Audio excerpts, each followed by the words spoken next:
Hello, everybody, and welcome to this edition of V Radio. If this is your first time checking out V Radio, you can check out my archives, both in video and audio format. You can check out my podcasts and my YouTube videos. You can do all of that at v-radio.us or V minus, basically it's a hyphen, but not everybody knows what a hyphen is. v-radio.us. There you will find links to all of my various social media as well, so that you can, keep in touch with me, because sometimes I've been told by my subscribers that not everybody gets the notifications that they're supposed to get when I'm going on the air. Today, my guest is Paul Katz. Some of you may remember that he and I had some exchanges on the internet on the topic of Kyle Rittenhouse. Today, we're going to be talking with Paul about his experience with the situation, and essentially what kind of came around to being his change in views on the topic. And I want to emphasize before I even begin, when people come forward and say, hey, I've rethought something, I've changed my mind, just, give them a break, man. Like, seriously, one of the big problems we have right now is that, everybody's so polarized and so emotional and emotionally attached to their point of view that that's becoming more important than the truth, which is the reason why me, the leftist, has to do all this time, basically do all this work clarifying the truth of situations, because there's plenty of people on my side that are just openly lying about things. But that happens on the right too. And it's not good for society as a whole, period. If we can't even trust our ability to have good conversations where we argue in good faith to come to the best possible conclusions, that's not just going to be about, man, I lost an argument on TikTok. It's going to be about what happens to society. How do we stay civilized in that situation? So, again, if you're one of my followers and that's how you discovered Paul Katz's work, I'm going to urge you to seriously listen to this man. I feel he's sincere, and just back off. Don't harass people over their views on these sorts of things, especially if they're coming forward and saying, hey, man, maybe I wasn't right about this. So with that said, I want to welcome you, Paul, to V Radio. Thanks for having me. Thank you for extending this gracious invitation. No problem, man. I guess, so what I wanted to talk to you about first of all is, because listening to your video, which I'll make sure to link to people so that they can check it out here, you kind of came to a full, series of conclusions, and then those conclusions kind of evolved over time. And to me, that's important because people need to be able to do that. And unfortunately, I think people don't do that enough. People don't re-look at things and go, maybe not, and it's just not good for people. So it's not good for all of us, and so I guess let's start with just from the very beginning, how you started to watch the Kyle Rittenhouse thing evolve and how your views on it evolved from that. Like, did you discover it on the internet? Was it mainstream media? And just take us through the whole story. Well, I think if I remember right, the first time I saw it was linked to, it was on a friend, I'm going to leave the friend nameless, it was on a friend's Facebook page, and he's, someone on the right-wing side, but a good guy, honestly, I've known him for years, and he was like, oh, well, a communist died, so sad, or something like that, right? It was, so my first experience with it was, whoa. So, I of course found the videos and looked at it, and, at first I was actually like, well, this is, I don't really know what to make of this. It's, how did this even happen? And, what I think what did quickly happen is you had, interests, Lynn Wood, fight back, kind of take control of the narrative in a way that wasn't helpful. And I would say very tribal, the videos of people, these people they have criminal histories, they are histories of mental illness. It's not a problem that they died. And of course, as a person, it's just the way I've raised. I'm hardwired not to celebrate anyone's death. When Bin Laden was killed, I was like, okay, well, it's good that he's no longer out there planning things, but I couldn't feel any satisfaction of the fact that he died. I'm just literally not wired that way. So when people, celebrate, when, the people who latched onto this were, just being operating in that manner, I'd say I'd viscerally jumped to the other side, and was like, well, how does this make sense? And then a few days later, the charge sheet came out, and I looked at it, and I think there was there was something on NPR which discussed how yes, militias are not allowed, and that's the basis for why he's in real trouble. Let me ask for a quick point of clarification. Sure. When you say viscerally, is that kind of just stating, okay, I got kind of irritated with the situation, and do you in other words, do you feel it was like kind of a semi-emotional reaction at that point? I think emotional and maybe values driven, because when the argument is a bunch of people died and that's okay because of who they are, and honestly that happens on both sides. I think that just hit me in a way that I think inhibits rationality to a point. For sure. And I looked at Wisconsin statutes, and in that framework it seemed to fit, and I thought I was right, and it felt good to be right, because there were plenty of people who were saying on the internet, I was like, nah, it just because it's not like they're not doing this kid any favors. They're kind of latching onto it for their own, almost like a soccer parent.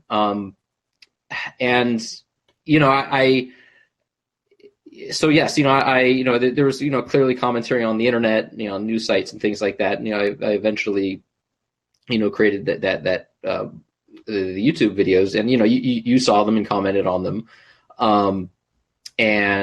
but I was like, oh yeah, but I'm right. And it turned out that the events, as originally I thought they were, turned out not to be the same. I took them down. I do believe that when you're wrong about something, it's good to proactively take them down, to take things down, to correct yourself. But essentially, I was still in a spot where I was trying to figure out what happened. And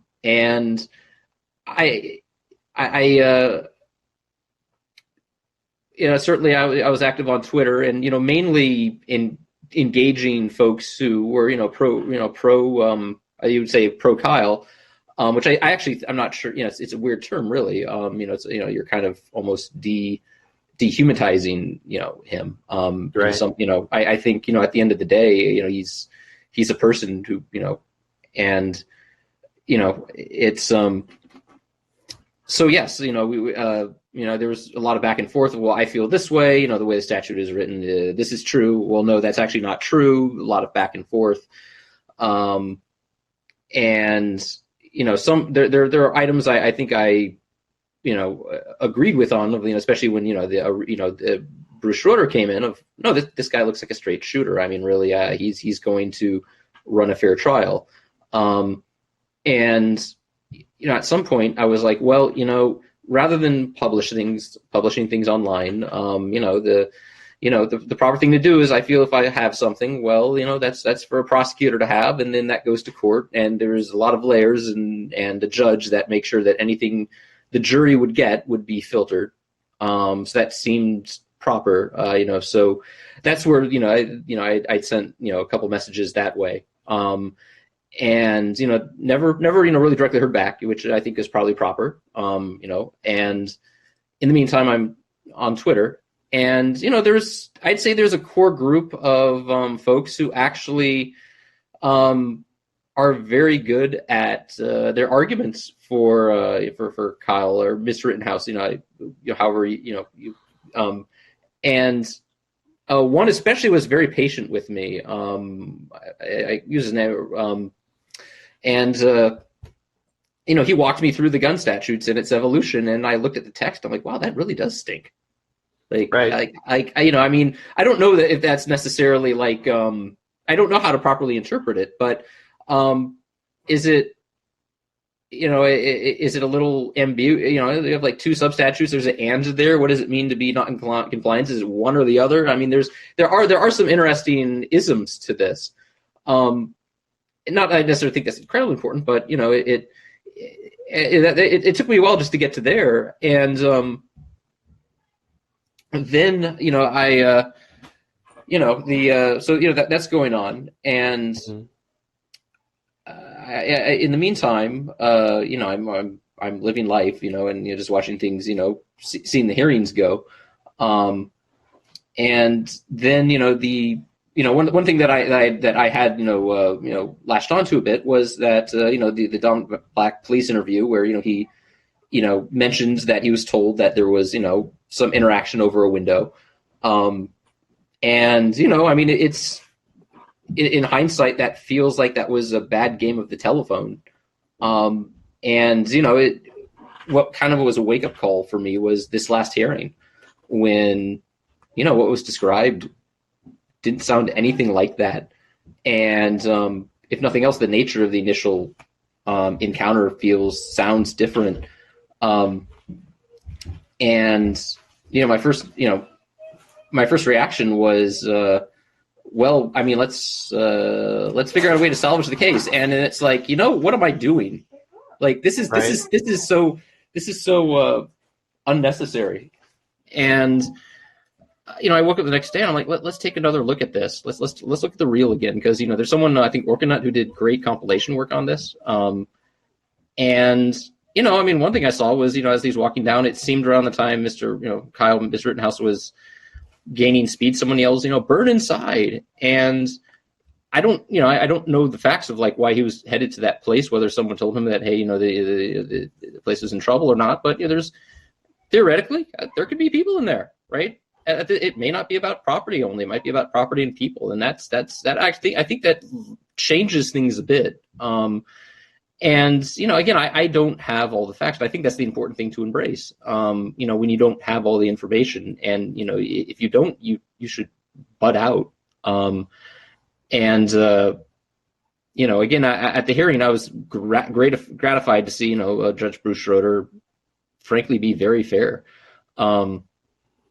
And that kind of led to this week. And, there was this theory that somehow I was on the prosecutor's payroll. And, it's a corrupt office, and I'm hired to go out and make trouble. And that just isn't remotely true. I can understand, based on like the limited information available that could have been the impression. But I really was just a guy who came across a couple things and thought, this, rather than make another video, I'm going to send them to a party that might have something that might use it, and it'll be vetted fairly and introduced fairly if it passes any muster.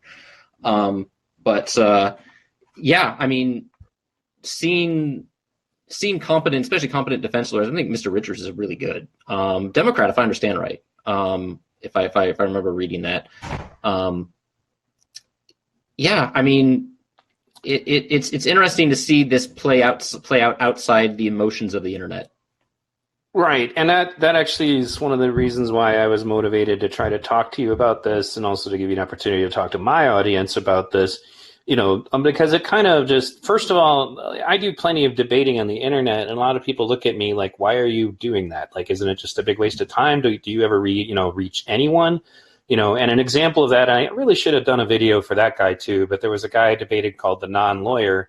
And one day he found an article that was on The Root, and it showed that a black man had defended himself with a pistol against unarmed assailants who were trying to attack him. And then he got off on self-defense charges, and that suddenly changed his whole perspective because, his big hang-up was on the issue of, well, he shot unarmed people. It's even more complicated for Kyle because you have Joshua Zeminski firing a pistol in the air behind him when all this is going on. So it's even more complicated, but it's like basically, it's important that we reach the people that we can, but I've also just kind of understood that a lot of people read the internet and they don't get involved. Like they read it, but they don't, and I can't really blame them. I mean, sometimes you feel like you're banging your head against the wall, but I've often talked about this on my show, but there's a psychological experiment called the Asch conformity experiment, in which they have a group of people go into a room and then there's these lines on the wall and you have to identify which one is the same length as the others. And what you don't know is that you're actually the only one that the experiment is being done on. Everybody else there is a paid actor, and they're all giving the wrong answers. and they're testing how many people will go along with everyone else rather than actually giving the right answer. And what they discovered was that the more people who are involved in it, the less likely that person is willing to buck the crowd. Now, the exception to this is if you can have even just one other person in the experiment say the correct answer, then the person who has the test being done on them is more likely to step forward and go, okay, wait a minute, no, this isn't right. And what I've discovered in my time with the work that I do is, for example, one of the things about the Kyle Rittenhouse incident in particular is that there were a lot of left-leaning people who contacted me privately to say, thank you for doing that. You've changed my perspective. I hadn't thought about it that way. But as far as doing it publicly, you're really risking a big amount of your basically your reputation, because people on the left are kind of expected all to fall in one line, and people on the right are expected to all fall in one line.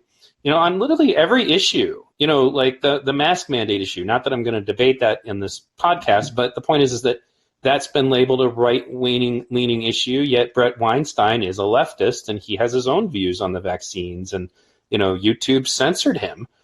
So the point is that we've become so fixated on our emotional attachments to our perspectives and also our emotional attachments to our team, that that the truth is the consequence. And the thing that bothers me about this is that in some cases, we're affecting real people's real lives. Like the fact that it's going to be difficult for Kyle Rittenhouse to even have a fair trial, because even with all of the great information that's being brought up, and I'm very optimistic, especially because I think the defense is doing a good job, and I think the offense is doing a bad job. It's going to be hard to find a jury, because everybody's been so swayed by what's going on. Now, it occurred to me I should have mentioned this earlier. So. I don't know if you were aware of this or if you were not, but basically the reason that people got the impression that you were involved in some way is that Binger, in all of his wisdom, took a screenshot of his own email inbox and you were in it. And it was like, oh, good job. And then he uploaded it and it became public information. And that's why everybody made that connection. I did a video on it, but I made it clear, is he or is he not? Like I don't know if Paul's actually working for them or not. Is it possible? One way or another, we know he's at least sharing videos with them, which is not something I think you should be, flayed for. I'm sure there are plenty of people sharing videos with the defense as well. But it doesn't change the fact that that's where people got this impression. And it's because of Binger doing something stupid and literally, essentially, artificially doxing you. I mean, your personal information wasn't other than your name, but that led to, I guess they're a Milwaukee small blog or something reporting on it, and then they gave me the information, and I shared it with some people. And I made it clear, I don't know if you're on anybody's payroll. It wouldn't even really matter if you were, but the point is that you were much more involved than just I'm making videos on YouTube. Do you want to comment on that? Yes. Well, again, I if nothing else, I wanted to get out of the thing of like, I'm not qualified, to do that. I think you were very good at showing me that. And I don't hold that against you. If nothing else, thank you. And I felt, well, if I do come across anything, that's the place it should go. If anything if I saw anything that would that was very much for the defense, that's where it would go to. And yeah, I mean, I felt like it was,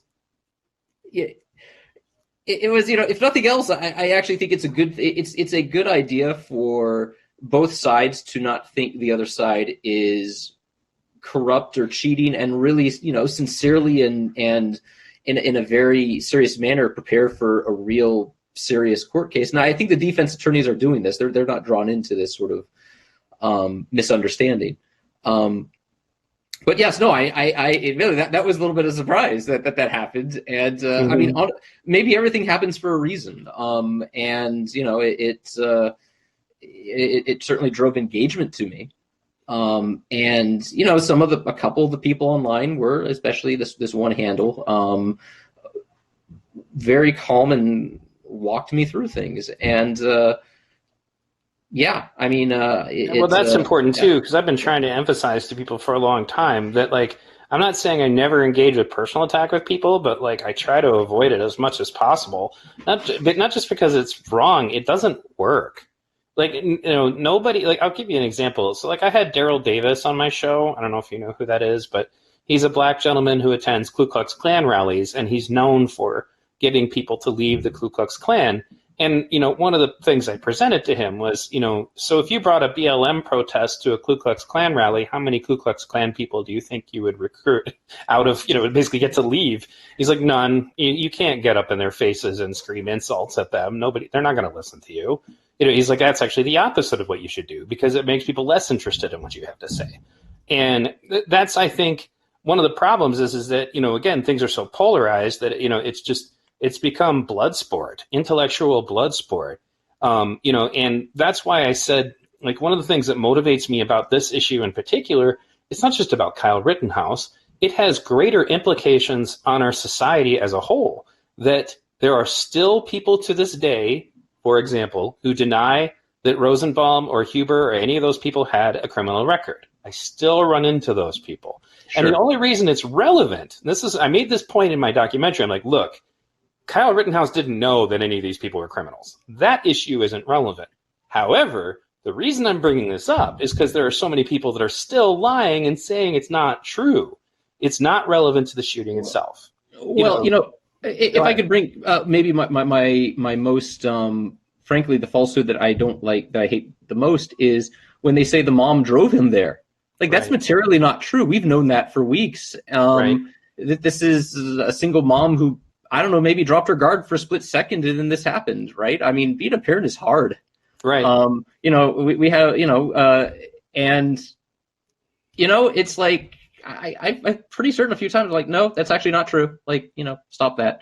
So yeah, it's funny. It's strange how, I think my gravitations were towards more perhaps misinterpretations of statutes and such. I think sure. As far as like the actual physical things happening on the ground, I think I was okay at keeping track of at least the changes, since I brought down videos and things like that.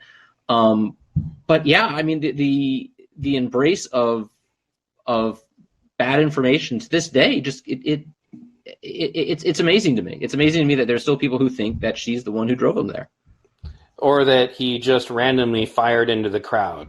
Yeah, what the hell? I've seen those too. No, I have seen those too. Right. And, what are you guys talking about? Now, I realized going back in, because in order to make my documentary, I watched everything. Oh my God, it took forever. And I had a whole bunch of, there was a guy who walked up to one of the streamers who was present for the shooting, but not the first shooting, but not the aftermath. And I'm going to forget which streamer it was. He's like, yeah, he just randomly fired into the crowd. So somebody told him that. And I think that's probably where that rumor started. The problem is that nobody corrects it. Like, nobody ever fixes it. Nobody ever comes out and says, similar things have happened. Like they talk about the Capitol riot. Well, the police just let them in. That's not actually true either. It is in some entrances, but not in others. In one entrance, I did a documentary about that. They fought for, at least in the video I watched, 45 minutes in what looked like a medieval siege. I was like, yeah, this is not the cops letting people in, folks. A lot of people got hurt. What is the benefit of spreading that kind of disinformation? And that's why I keep coming back to the analogy that I give all the time. We're in a gym class, and the sixth grade when we're all immature, and the coach calls a team, point for our team in whatever game we're playing, even though we know for sure that we don't actually deserve that point. Everybody just kind of doesn't say anything. And if you start to say anything, then they get mad at you. Don't say anything. We want to win. The problem is when now we're talking about gym class. We're talking about people's lives.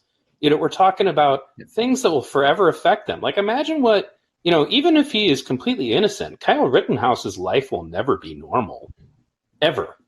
It's just that option's out the window. People have, and public opinion is the way that it is. I mean, it's like there are so many of these people. The funny thing is like the abolish the police people in particular. I'm like, I won't trust any of you people to do community justice. Are you freaking kidding me? I was like, I can't even have a conversation with you. You guys say stuff that isn't true all the time, and then you want to be able to pass judgment on somebody. Like, honestly, I think if they had their way, it would be a lynching. That's how emotional some of these people are. Go ahead. I'm sorry. Go ahead. I mean, my one of my last interactions with the police was when I lost my this is a while ago, lost my daughter by a river, and they scrambled and found her. Right. So I don't want that to go away. And yeah, no, I mean they play an important role. I don't agree with abolishing the police. No. Well, right, and what I'm getting at is mostly just that their solutions are that supposedly that the community is going to come together. And the funny thing is the first thing that pops into my head when people talk about community, policing is pictures of black men being murdered by lynch mobs because they may have looked at a white woman. Like those people all thought they were community policing too. You can't trust angry mobs with these kinds of decisions. And unfortunately, as a society, we're becoming a pair of angry mobs setting our sights on each other. There's a reason why we have these kinds of rational approaches to things, and it's never perfect. Nothing involving humans is. But let's take, for example, the Jacob Blake shooting itself, the thing that started all of this. Initially, there were memes being passed around that said that he showed up, saw two women were fighting, got out of the car to break up the fight, called the police himself, was relieved that they arrived, then got in his car to leave, and then the cops just shot him. And I was like, And then I did my own research. Come to find out, no, he was violating a restraining order that his rape victim had against him while trying to steal her car and abduct her kids. He wasn't breaking up any fights. There was so much invented information about that. And the first video that was released, I think almost kind of strategically, only shows the end of the conflict. It didn't show the police trying to take him down. It didn't show the police trying to wrestle with him. So everybody's like, why didn't they just try to take him down or wrestle him or tase him? Because none of that's in the video. They just assume it didn't happen. Then 3 weeks later, now we see another video. Oh, look at that. That's the cops wrestling with him. The cops tried to tase him. They tried everything. And then he gets into his car, and they didn't even shoot him when he had a knife in his hand. But you can't go reaching into your car when the cops are after you, because a lot of cops get killed in that situation. It's like I tell people, if they want to have an opinion about police stuff, watch the Police Activity channel on YouTube. There's nobody commentating. There's no spin. Whoever runs that channel goes out of his way to get every piece of footage possible. He shows the good shootings and the bad shootings. And by good shootings, I don't mean that shooting is good. I'm just saying that the circumstances were, that warranted the unfortunate use of force. But most people I don't think they even consider it. They're just like, man, I'd like police out of my life. Then I could smoke pot and not go to jail, and nobody would be pulling me over for speeding tickets. They don't think of the larger implications. So I don't want to go too much further down this rabbit hole other than to say that, the Jacob Blake shooting resulted in a bunch of people taking it upon themselves to systematically go business to business in Kenosha, burning down and destroying people's property who had nothing to do with any police shootings, good or bad, and that's what creates the situation that's unfortunate, which is that, first of all, I would clarify, I don't think that Kyle was wise in what he was doing. I would never recommend that my son go do what he was doing.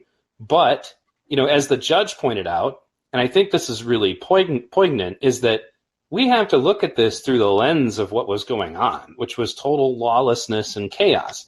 The police have been ordered to stand down.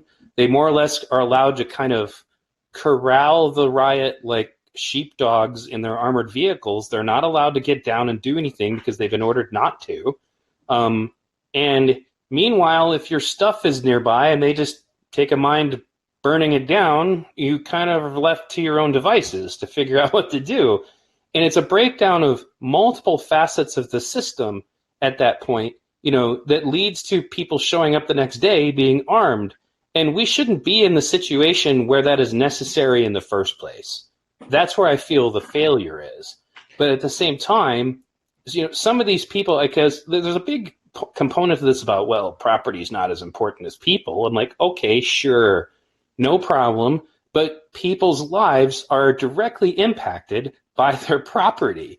And if you're putting them, the poor guy at the car source is totally ruined. He doesn't, he's bankrupt. and they didn't just go after, these weren't even all like white people, as they would like to put up. There was a Hispanic family that owned the ice cream parlor that got destroyed, and they were immigrants. Clearly not, rich, wealthy, evil villains, like who needed to be taken down a notch or two in the name of racial justice. And also, what does it accomplish? Does anybody come to the conclusion that, you know what, gee, you're right, we need to get down on those police. We don't have a criminal problem in this country. Clearly. I mean, didn't you see all those people burning down those buildings? Well, obviously. Go ahead. I was going to say, I mean, and I think at a high level, this is why it's a good idea we have a separate independent judiciary, because, from a standpoint of the executive, well, yeah, you put down the curfew order, and well, that's that, and there's no real allowance for, well, and if you break that, well, you're in trouble. Again, I don't want to predict, certainly, what Judge Bruce Schroeder is going to do, except it seems like a straight shooter, but I think he has the leeway to have the opinion of, well, maybe that's not acceptable. Like, look, my court was smashed, guys. I mean, right. So, I agree. I think there were multiple, there's this note about, something about the cops saying, we're going to push them down your way so you can deal with them. I don't know if that's true or not. I don't want to say that's factual, but I mean, someone seemed to genuinely believe that was said out on the scene. No, Ryan Balch openly says that. I've seen the video. Okay, you have. So yes, I've seen, and it doesn't it doesn't look like BS to me. Right. And well, then again, that's another decision. There are so many factors that could have turned out differently, that could have been done differently, or things could have just shaken out differently where this just wouldn't have happened. And I think it's fair to divvy up and examine those. Right, and that's why I was going to say it's not that I think that there's any one side that's going to be completely clean in this situation, but it's just like war. The reason why war is this tangled mess of fault in all directions is because if human beings start interacting with each other in that way, the irrationality has very real and direct consequences. And Ryan Balch said that. I don't know the guy. I've never gotten to interview him, but he is one of the people that I featured in my documentary because he was standing next to Kyle through most of what went on that night. And he said the police said that, and he's not a pro-police person himself, so it's possible. Where I go with it is like when we started doing things like saying that they just let Kyle go, I don't think they were even aware of the fact that he had anything to do with it. Go ahead. I was going to say, it's like I can't make a conclusion there one way or the other because right. I think they said something. Look, it's tunnel vision. They're trying to get to the scene, and a lot of people have guns. So I don't have a strong opinion on that, but I could see that being plausible. Definitely. Right, and that's why he was walking up to them, and I guess like you can see him try to talk to one of the cops in the car, and what has been said that the cop said was get away from the car. Which I also believe is entirely possible, but they might have thought that Kyle was walking up to tell them that something had happened, not that he was trying to turn himself in.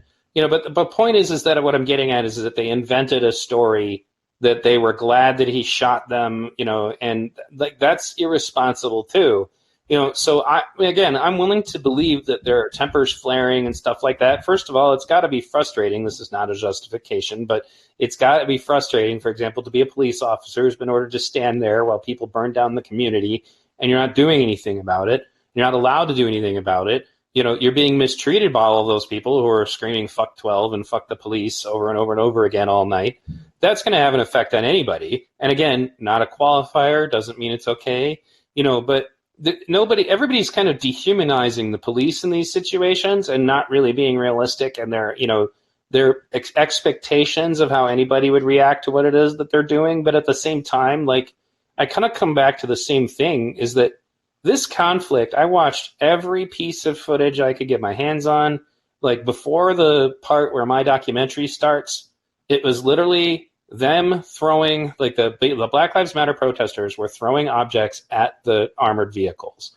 The armed militia / libertarians is what they kept calling themselves, said, hey, stop. Like they confronted them. Don't do that. And so then BLM got angry at them. Like, what, we'll do what we want. What are you talking about? And this is all on video. People can find it, and look at it themselves. That's what started the initial tension. And then these geniuses light a dumpster fire and start pushing it towards a gas station, and they put out the fire. And that led to this huge argument that, honestly, I think if those guys weren't armed, they probably would have all had the crap beat out of them, because BLM was mad about that. And I try to just bring it back to this. I'm like, guys, we're arguing over a dumpster fire. We're angry that they put out our dumpster fire. Like, this is the situation we're in, and it wouldn't, I think it's unfortunate, for example, that I haven't put enough emphasis on the video of what had taken place in Kenosha the day before. But again, they were burning down whole businesses. That, and that's why they got the response that they did. So you can't imagine that they have a dumpster fire that they're pushing towards a gas station because they have good intentions. This is all about BLM being angry that somebody was interfering with their arson. So nobody characterizes that. Nobody looks at that. Nobody considers that that's what this is all about. They're angry at this group of people for not letting them commit arson. I mean, did you have any thoughts about that? Well, what was interesting, I thought initially, is a lot of the folks thought that the final confrontation even happened around there or close to there, and it kind of did. But there was this, that was kind of a misunderstanding of mine at first too. That actually he wanted to get back to his own, get back to the business, couldn't, and then somehow later on I found out walked to a completely different location. Right. So it's an open question whether there's a direct correlation to what you describe and what eventually happened. And my lesson is not to jump to a conclusion. Let the experts on both sides, the defense and the offense, as you figure that out. But yes,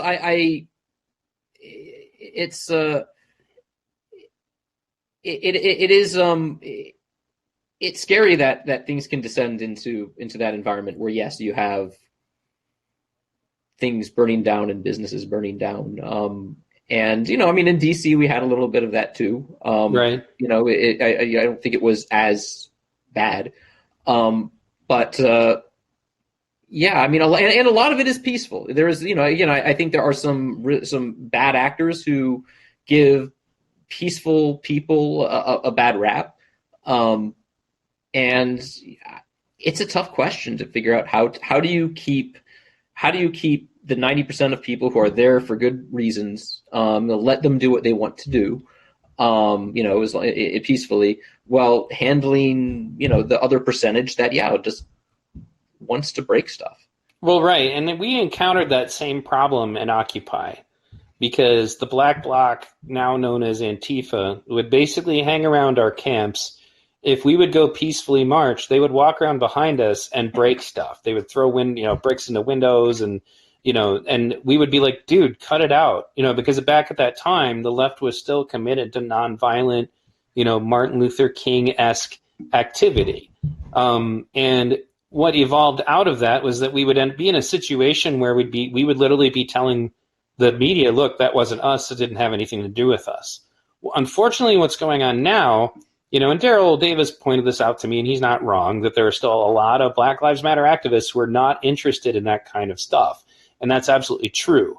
The one difference is that what we need to do is, okay, then condemn it. If you're not on board with this, then you need to come out and say it. And unfortunately, what happens instead is that there are people writing articles, or books called In Defense of Rioting or In Defense of Looting, or like trying to find some way to characterize it as uprisings, like as if it's a noble thing that they're doing. And I want to be clear, my problem with it as a leftist is not so much about trying to protect the property of wealthy people. It's about what you're doing, not you, but the people doing this, is not effective. It's not just that it's wrong, it doesn't work. And I want to make one more point. It also has permanent, destructive, poverty-causing effects on a community. It does nothing for the community.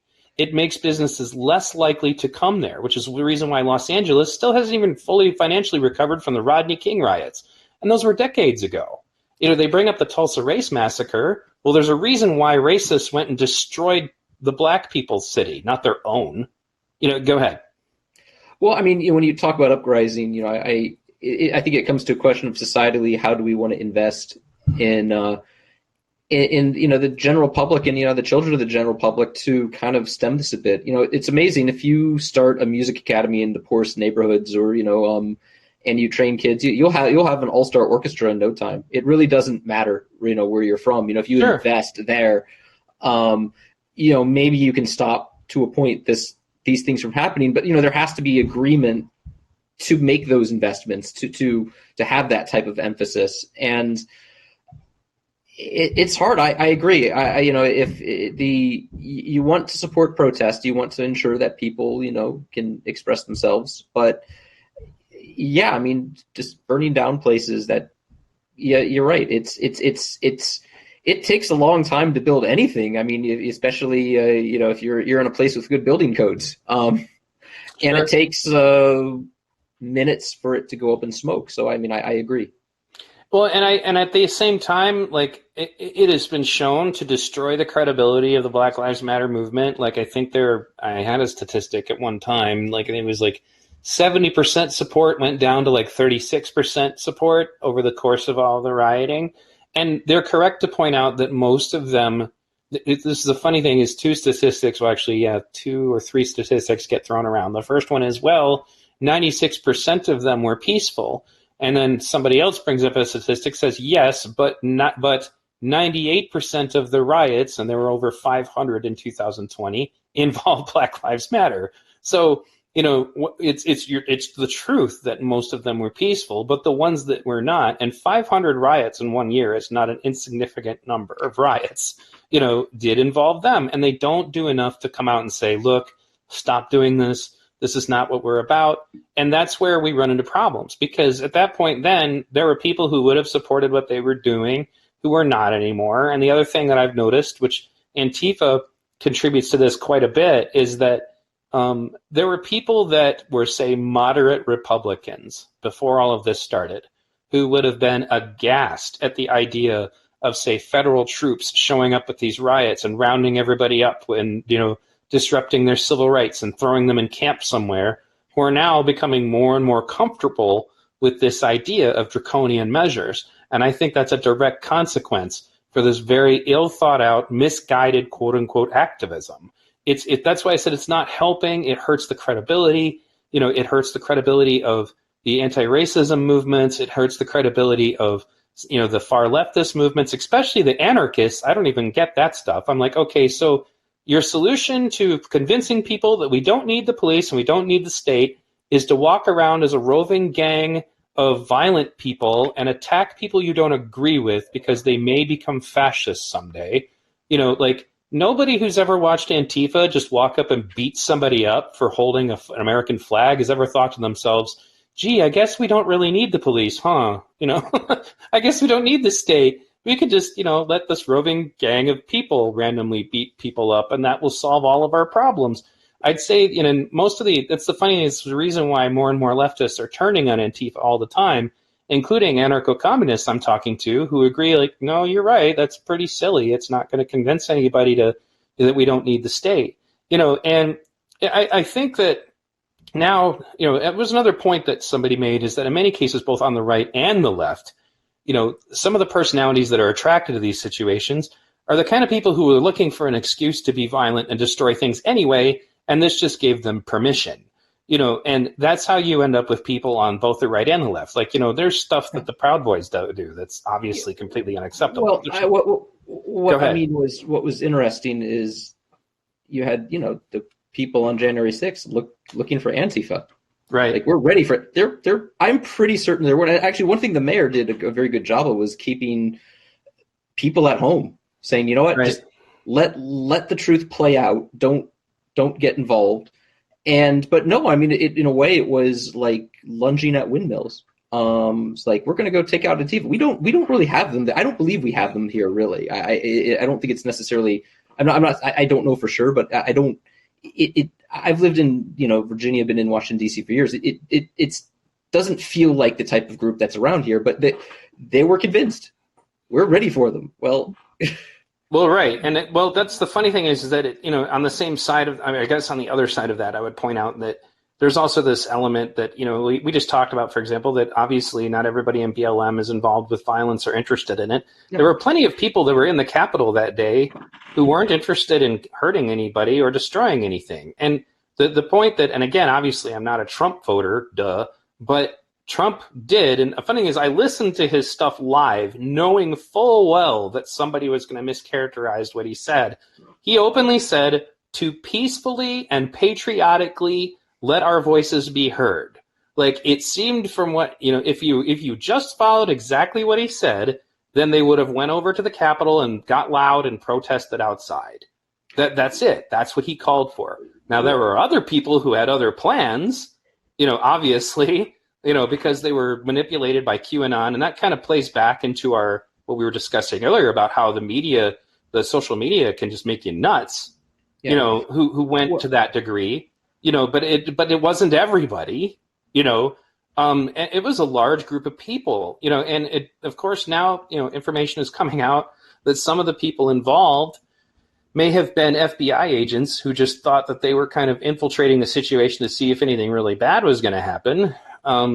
That's questionable in of itself, but it doesn't change the fact that we are now characterizing anybody who is even there as you're a domestic terrorist and you're trying to overthrow the government. I think it's important that the work be done to determine who's the major antagonist. And yes, it comes out that people were actively staking out how to get into the Capitol while the speech was still going on. Clearly, right. It's not that the speech wasn't it. And there's institutional issues. I mean, when the election was being certified, I forget how many states sued to have the election overturned officially, right, with their attorney generals. And when institutions are telling the people that, hey, your country is being stolen from you, when it's the people who actually you've elected to, and they're basically saying that, yeah, I mean, don't get me wrong, I think there's plenty of bad actors that day, but I think you also have to, how bad were they put up to it?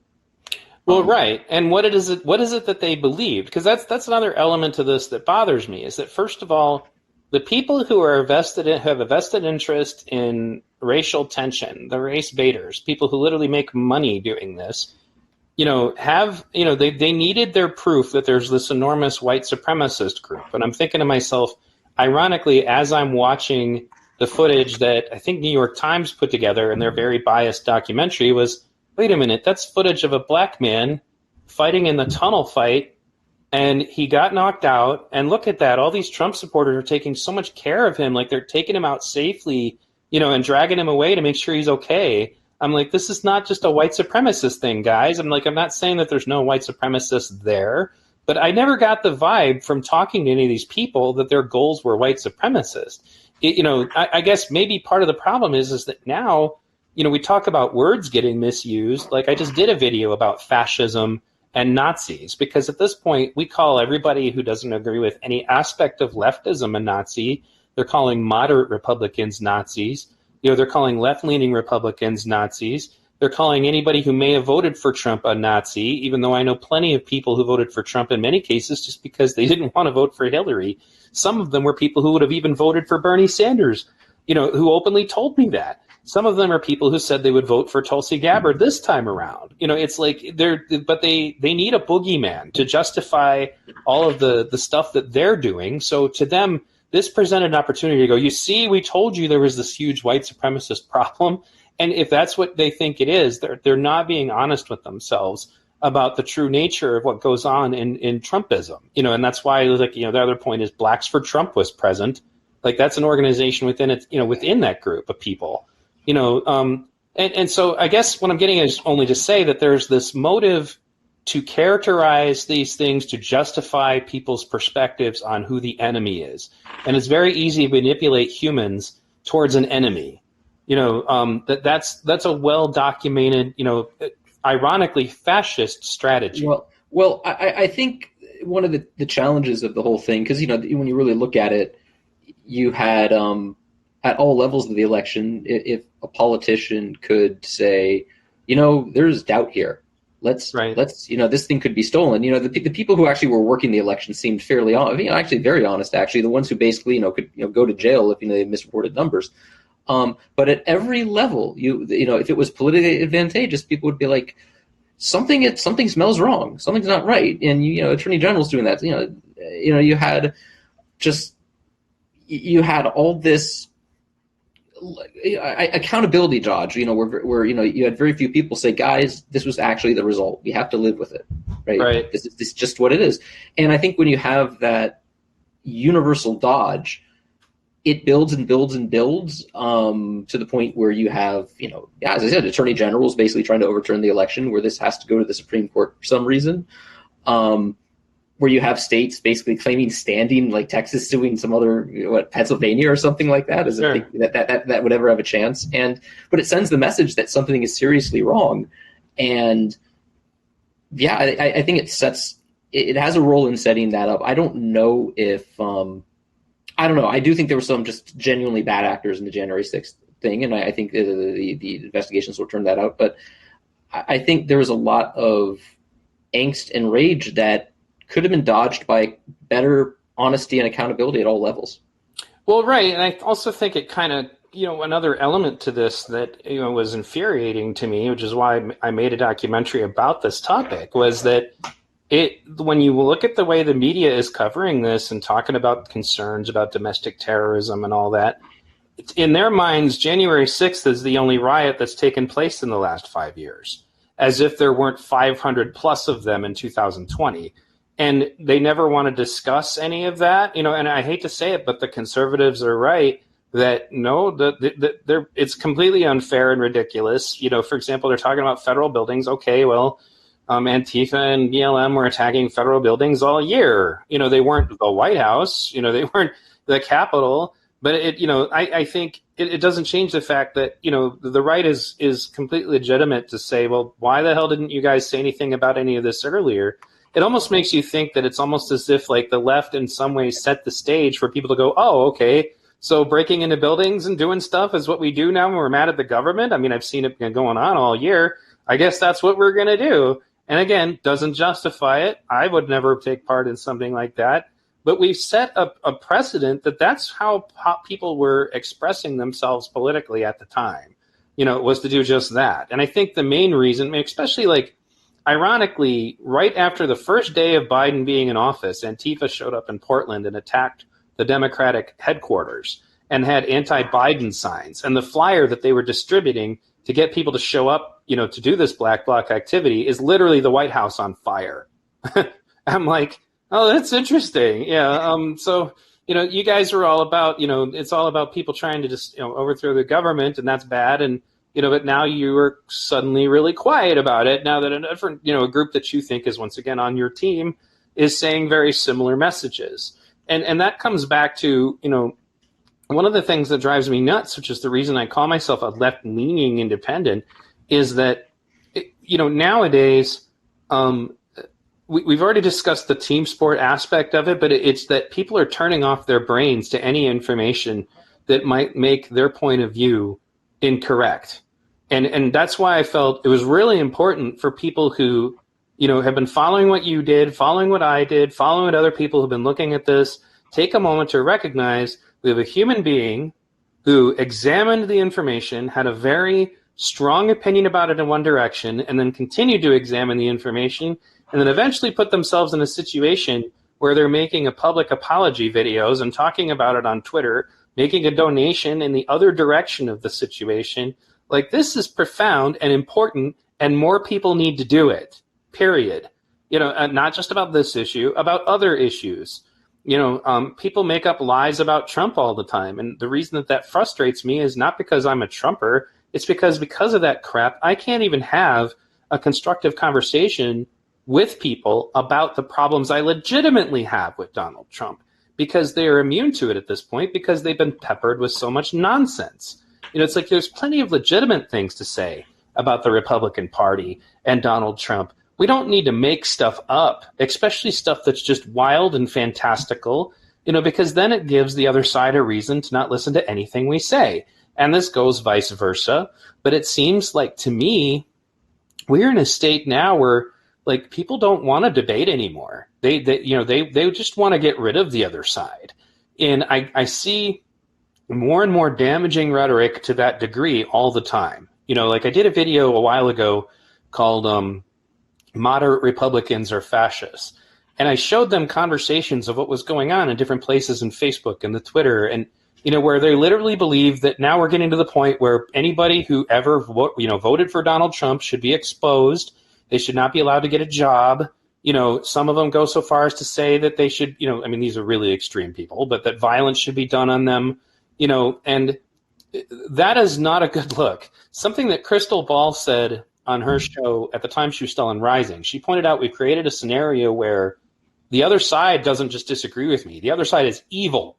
They are bad people, and if that's all we have, that's the impressions that we have, how the hell can we coexist in this country at all? There's no out at that point. There's no peaceful solution because we've rendered ourselves into such a fury, I would say, that we're taking all of the reasonable options off the table, and it's going to lead to a lot of people getting hurt. And I think that the reason that the left seems to be emboldened to me right now, particularly when it comes to things like censorship, is that they think, well, we're in charge now, so any censorship that goes on will be okay because it's our censorship. We're in. If we have to lie to win this argument, then that's fine. In fact, Vosh, a very popular YouTuber socialist, openly says that he lies, to try to win arguments because he thinks that the ends justifies the means. And the thing that's damaging about that is that we can't have a society that's civilized at all if that's how we go about doing things. Well, I think it comes down to the weaknesses of a two-party system because, if you had multiple parties, you have multiple potential leaders.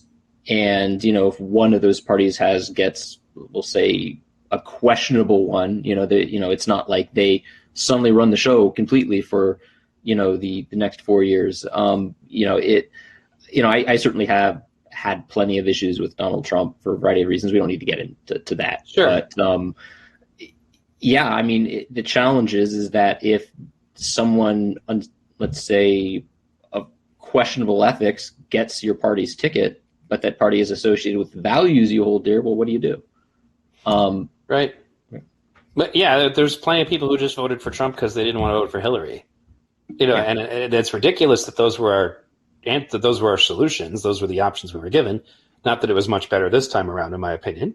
But the two-party system, and I did a whole video about this at one point, but parties in general were not included in the Constitution for good reason. And I think about 5 of the founding fathers fled England because fights between political parties had turned into riots on the streets. Sound familiar? And Washington, in his farewell address, made it abundantly clear, you guys, this isn't a good idea. Don't get into parties. That this isn't going to work. It's going to cause all kinds of conflicts. It's going to create situations where people are going to do what they think is best for their party, even if it's not best for the country. And literally everything the guy said would happen happened. And he's also the only president we've ever had who was not sold into one of these organizations. And when I had Lin Wood on my show, he completely agreed. He's like, nope, you're right. Political parties are definitely part of the problem. And they're now functioning like a computer virus on the system that is our Constitution, that people who have access to the malware, so to speak, can use to manipulate things towards their own ends. And, for an excellent example of that would be gerrymandering, where we're just going to draw up districts that are only our party and then put all of the opposing parties in one district so that we have most of the districts, which is how you end up with these goofy situations like in Michigan. The legislature is utterly Republican dominated, but we have a Democrat governor. Yeah. That should kind of show a sign that, like, okay, something's not right here. We poll the entire state. We end up with a governor, in the opposing party. And then the rest of the legislature is almost all dominated by Republicans. So, these kinds of things also, they create, ways for people to get a handle into controlling other aspects of our government. Andrew Yang did a podcast with Justin Amash, and he talked about how the way things are now, the way the parliamentary procedure is working out, There used to be a time when individual congressmen, for example, could offer amendments on a bill, and you still technically can, but you're only going to do it if Nancy Pelosi says it's okay or Mitch McConnell says it's okay. And that was never intended either. So we have this all or nothing. So they'll put a bunch of crap in a bill that's contentious, and the stuff that both sides could easily agree on can get held up. And then they'll go so far as to even shut the government down because they're not getting their way. And again, this is all stuff that was never, ever, ever anticipated by the founding fathers. They would have never been okay with that, because it effectively means, and the other thing that Justin Amash pointed out about this was that the congressmen and the senators in the situation, aside from the ones like, say, Bernie Sanders or, the more passionate ones like Jeff Jordan, they don't like that situation. But the reason why everybody else likes it in the Congress and the Senate is it means they don't have to do any work. They can show up to vote, ask Nancy or McConnell or Schumer how they should vote, and then go vote, and then they can go back to fundraising. Like they don't even have to represent anybody. They can just do whatever their party says. And that is so broken. Did you have a comment about that? Just kind of a nodded agreement. It's I don't have anything substantial to add to that. I think that's a pretty good frame up. Yeah. Well, it was never intended and should not exist. I honestly think that, that such organizations, well, the also thing, so for example, I'm a Bernie Sanders supporter, but I'm pro gun rights. Now mind you, Bernie was kind of pro gun initially, and then he got lambasted for it because you can't do that and be a Democrat. But he's forced to run as a Democrat rather than independent, which he's been all of his life, because the ballot access is all owned by two private organizations. And, that should just be utterly illegal. It shouldn't even be possible that that's what goes on, but it does. And that's, I think the quintessential example that I give is the 2016 election, when it was found that the DNC had rigged things for Hillary. There was a lawsuit, and the DNC defended themselves from the lawsuit by pointing out, well, we're not a constitutional entity. We're a private organization. We can pick our nominee out of a hat, or we could just, have meetings in back rooms and pick whoever we want. It's not, and they've let it slip a few times in 2016. It's not actually meant to be a democratic process. I think a lot of people actually, I meet people who are ignorant of this, that don't know that the political parties are actually not in the Constitution, and the end result of that was that they won, as in the DNC won their lawsuit defense because they were right. And so what that means is effectively, and that's another thing, the Republicans who say, well, this doesn't happen in the Republican Party. I'm like, well, first of all, let me tell you about a guy named Ron Paul, who the Republicans really unfairly treated, but also just that they would have loved to have gotten rid of Donald Trump early in 2016. He was not the pick. They wanted Jeb Bush, or one of these other establishment guys, but they couldn't because Donald point blank told them, if you do that to me, I will run third party. And I'm familiar with the Libertarian Party because I was one of them at one time. They would have fallen all over themselves to have Donald Trump on their ticket. And at that point, nobody would have stood a chance against Hillary. And so they had no choice but to fall in behind him. Bernie Sanders was not willing to do that, even though the Green Party absolutely would have taken him as well. He was not willing to do anything to sabotage that. He's not that kind of guy. But again, these parties shouldn't have so much damn control over what we do. And the fact that they do, and the fact that they can win a lawsuit, that they're allowed to rig their own primaries, is just disgusting. Because at that point, it's just a coronation, and it really kind of already is. You talked a little bit about election fraud, and that actually brought up something interesting, is that I was talking about election fraud back well before, the general election. And the reason why is that I don't know if you've ever seen this footage, but there's a man named Clint Curtis who testified before Congress because he was asked to write the software that rigs voting machines. This was back in Bush Kerry and Bush, Clinton's vice, Al Gore. If you remember, those elections were full of all kinds of controversies too. And there were documentaries that were made at the time that you can see. You can actually see Clint Curtis being interviewed in those documentaries about what happened. And there was all kinds of craziness going on. At that time, it was the leftist position to say that our elections are being rigged. And, I had Clint on my show a couple times.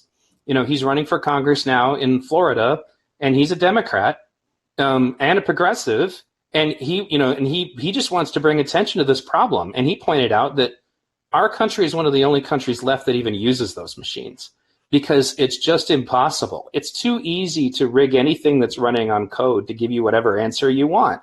It's a bad practice. And that's one of the reasons why many major countries have just switched to hand counted ballots that are publicly countable, that everybody can see what you're up to. And he said that's really the best way, but now because Donald Trump talked about it, we can't even discuss this anymore.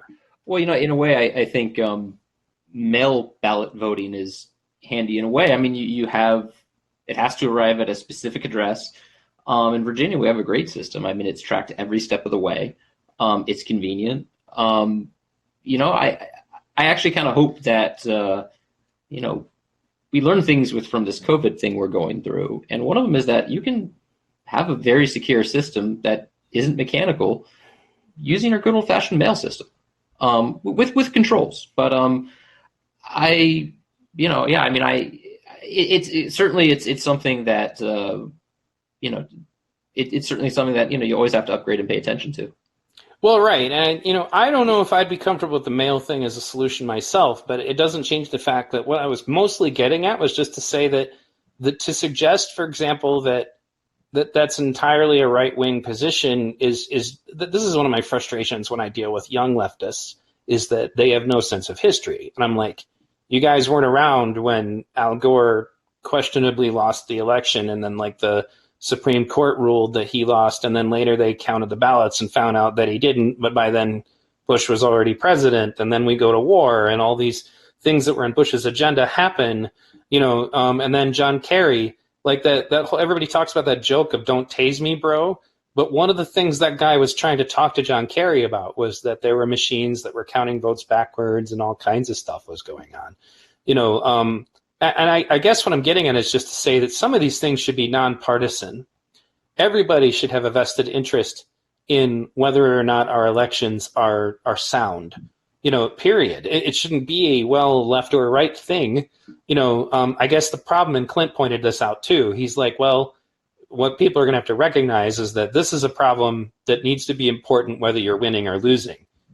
So he's like, I could go tell a bunch of Trump supporters what I know, and I will, but that they need to be consistent about it, because if next time Trump wins and there's an anomaly, they need to be just as committed to it. And he's like, and that's where the problems lie. It's hard to get people to do that.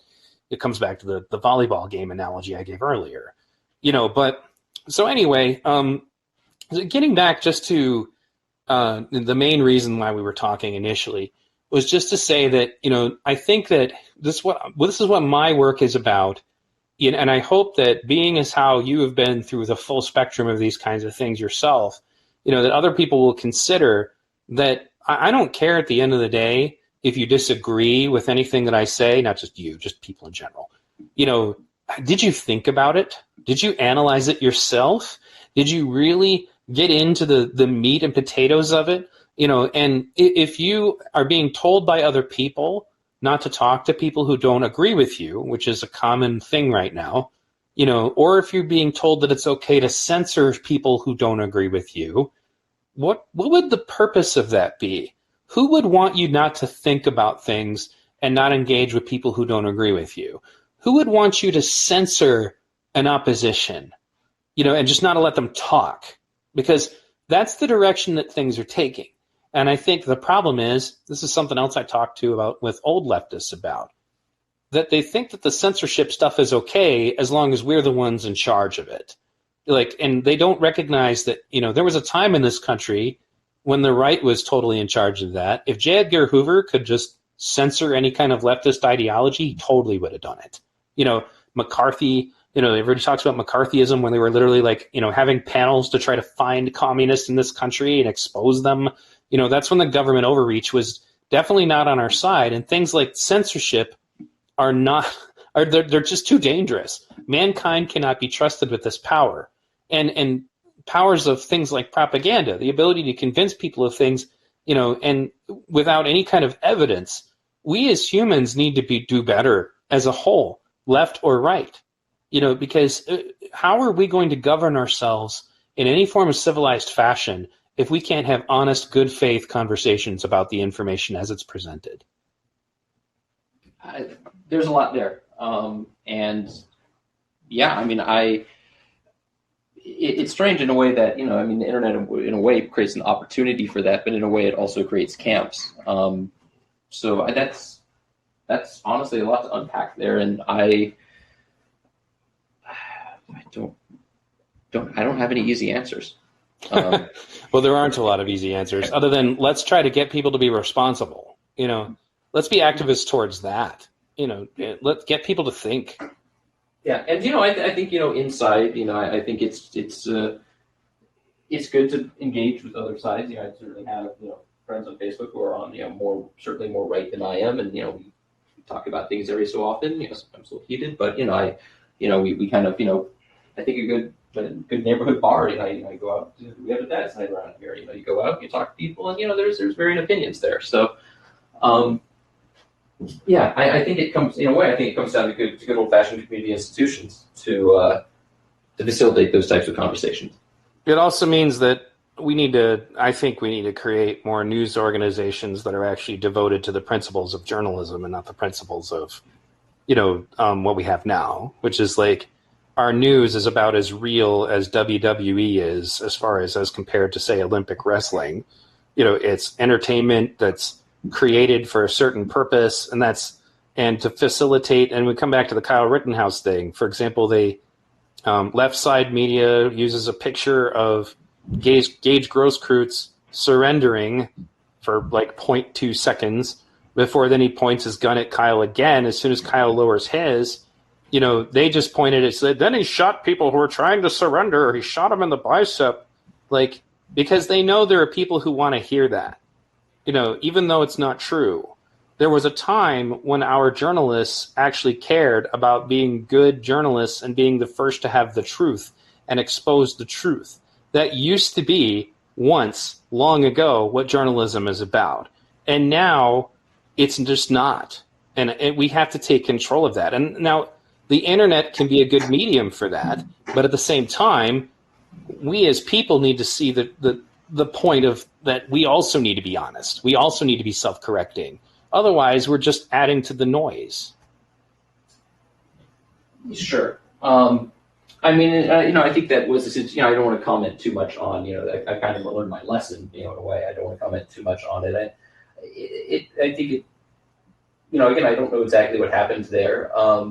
I think it's a weird situation in that final confrontation. I could be wrong, but I think there could have been, you know, potentially a clicking from, you know, Mr. Rittenhouse's Kyle's gun. You know, it may clear a jam, and it could very well be that Mr. Grosskreutz took that to mean it was being prepped to fire again. I mean, that wasn't the intent, but you know, that it could very well be that both of them conceivably thought they were in danger. For sure. And you know, it's not what that's supposition. This is where, you know, this is where there's a trial and everything. This is where I'm going to shut up about it. I've learned my lesson. Right. But yeah, I mean, this is what I would say is, in a way, and maybe I was an idealist, you know, because, you know, I'm commenting online about this. I always felt, well, you're going to have an honest jury, an honest judge, you know, to an earnest prosecution, an earnest defense, and whatever happens in the outside world, no, you know, you're in there, it's going to be insulated and fair. And I actually still think that's going to happen. I really do. You know, I like the judge there. I think you have a diverse set of people in that community who will, you know, I think it's going to be an interesting, one we'll never know, but it will be a profound deliberation that I think will happen there. And what I've learned is it's for them to decide. It's for them to, I do think that it deserves adjudication. I actually, you know, I don't think that, you know, a prosecutor could just write it off and be like, oh, well, that happened. I'm going to do nothing about it. But this is why the community has courts, and that's why there's an independent judiciary. And, you know, I think my message is, you know what, let them handle it. Yeah. No, that's a fair answer, I guess. And we've been talking for a while, so I think we've kind of gotten a lot of this out. There was an incident, and I feel terrible for forgetting the guy's name, but before all of this, in Omaha, there was a guy who got jumped during a riot, and he fired his pistol and he killed somebody who was choking him, like literally reached behind and shot the kid in the face. And initially, because there was clear video of the whole thing, he got they said, okay, this is obviously self-defense, and then they let him go. So then what happens next is what I would call the rioter's veto, where basically, Black Lives Matter activists and such harassed the prosecutor and, more or less kind of made some implications that there would be consequences if they didn't change the ruling. Then they open the case back up and they go after this guy. And then unfortunately he committed suicide. I want to say that the kid he shot's name was Skurlock. Feel bad for forgetting his name, but that was an example of I've watched that video a bunch of times, and that was way more clear than the Rittenhouse thing, and people still were able to kind of overturn that.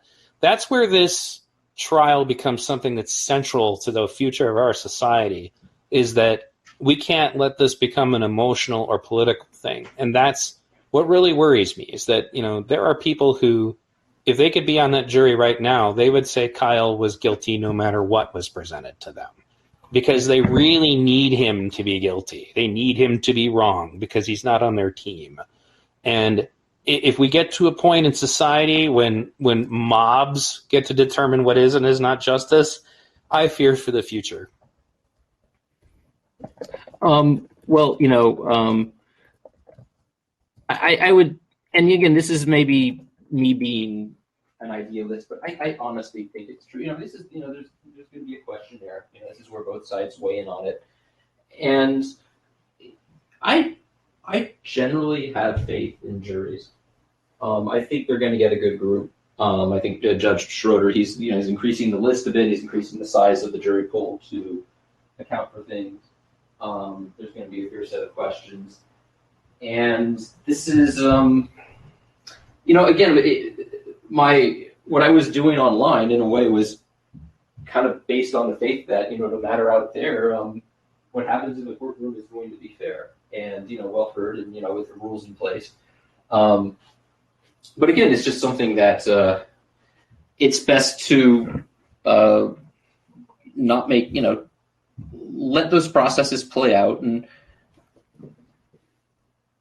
I just seeing the actual court in play, I have strong faith that it's going to be a fair trial. If nothing else, my feeling was, at the very least, I owed the ensuring that the representation on the defense side was, bolstered a bit. Right. Yeah, I felt like that was appropriate, and yeah, it's that's what I hope for, a fair trial.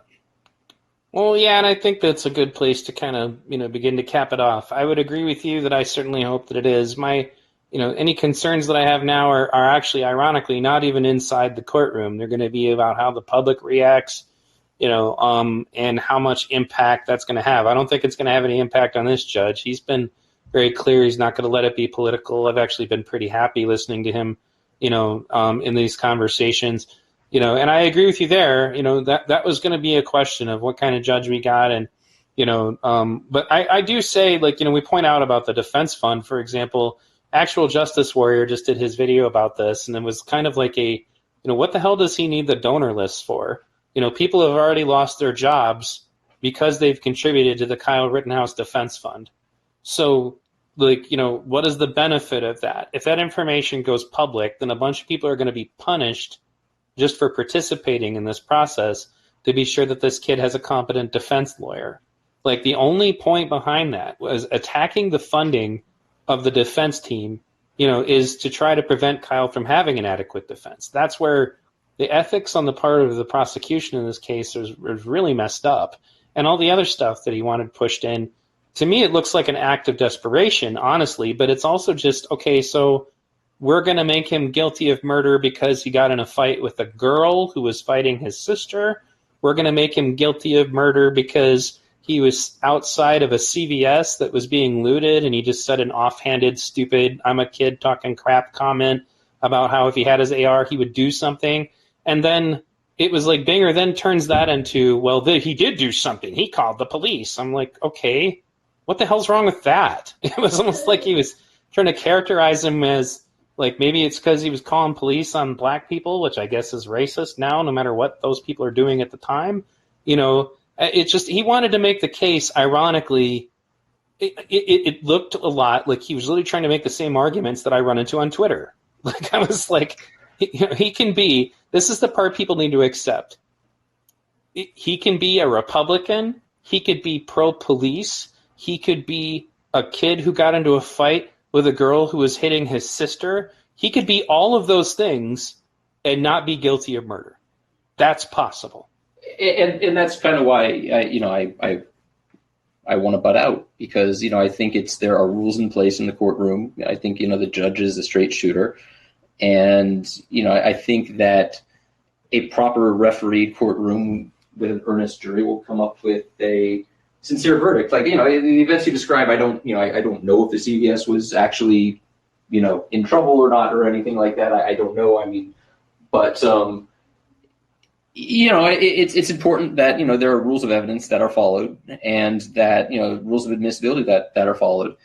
And, he's a no nonsense judge. Unless it's directly relevant, it's not getting in there.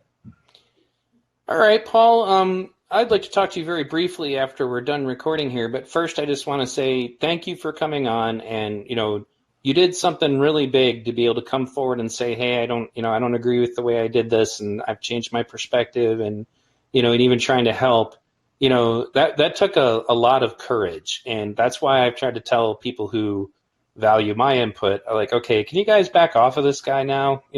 Cut it out, because at this point he's doing something good. We need to encourage people to do this so that they're more willing to do it in the future, whether they agree with us. And we also want to do it so that we ourselves can admit when we're wrong about something without having to worry about, the amount of the repercussions that are going to happen to us for just openly saying we were wrong and telling the truth. So thank you for coming on, and thank you for having the courage to do this. Is there anything else you wanted to say before we're done? Well, first of all, thank you for giving me the opportunity, because, if there's, someone who's, again, outside of the, the people I apologize to in the video, Mr. Rittenhouse's family, Dominic Black and their supporters, this was hurtful on my family.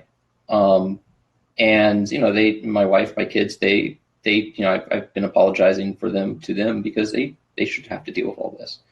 And so, I love them very much, and I'm incredibly sorry, just like I What did nobody harassed your family or anything? Did no, they? No. But I mean, thank God. I have responsibilities to them, and this was not a good thing, and they made it. This is the reason I'm disappearing on Twitter. It's just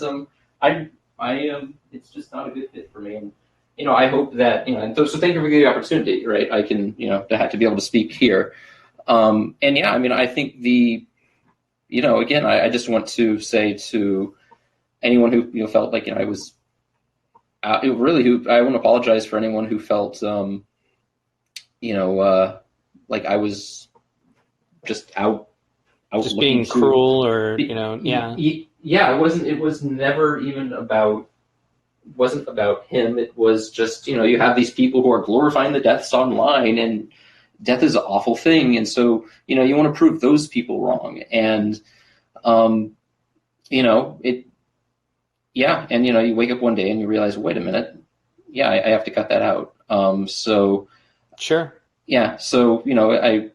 Again, thank you for giving me the opportunity, and I vow to be much more responsible online, probably mainly by being online a lot less. There are a lot of people who I think should be doing that, so I agree with you completely, Paul. So thanks again for coming on and having this great, in-faith conversation with me. And as I said, I'd like to talk to you very briefly after I'm done recording, and I'll make that, we'll know when that is. But thank you, everybody, for tuning in to V Radio. Again, if this is your first time listening, please check out my archives.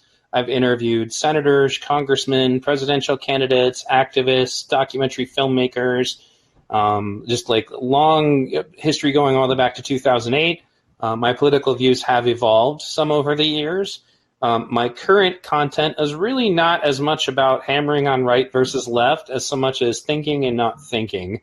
So if you are on the right, you're still going to find a lot of content that you will like on my channels. And if you're on the left, you will find content that you will like on my channels. And I also recognize that being somebody who wants to be able to give good faith conversations about this is going to alienate some people. They're not going to want to listen to what I have to say because maybe some of the things I'm saying are not comfortable to them. And if that's the case, I understand. My show won't be for you if you're not thinking for yourself, if you can't tolerate that somebody may not agree with you about everything. And that also includes my audience, I might add. I encourage people to go ahead and debate with me in the comments as long as they're being reasonable and, respectful. And because that's what the society needs. We need to have more conversations with people that we disagree with in such a way that is constructive, that leads to an add, of more information, of more understanding. And there was a time when the internet was a force for that. And if we wanted to continue to be a force for good for humanity, then we have to take responsibility ourselves. If you know that you said something stupid, clear it up. Like I say that, for example, about the people who said that, the cops just let people in on January 6th. It's like if you knew that if you know now that that's not true, make sure anybody you told that to knows different, and vice versa. So thanks again, everybody, for tuning in. I will be interviewing Jeremy Lee Quinn, who is another activist journalist who walks around during the course of these things to try to report with his camera. That should be a good conversation. I'm still researching more shows. I'll be doing a bunch of them coming up. I just am trying to actually have everything grounded, and you know how I like to have all of my sources available to you, so that takes a lot of time. Thanks again, and consider supporting me on Patreon. I have some of my goal of my patrons, and it looks like we'll be able to continue with the same frequency, and all of that we were before. Just keep in mind that if I have to focus less on making money outside of YouTube, then I can focus more on the quality and the frequency of content than you like. No matter what, I'm not going away. I didn't do this for money, and for a while, actually, if you might all remember, I refused to do it for money. So now I'm just at a state where it's like going back to work would be very difficult because I'm disabled. It's not impossible, but it's very difficult, and it will be painful. So if I could continue doing what I'm doing for you, and you find value in this, then by all means, support me on Patreon. And that's it, everybody. Thanks again for tuning in.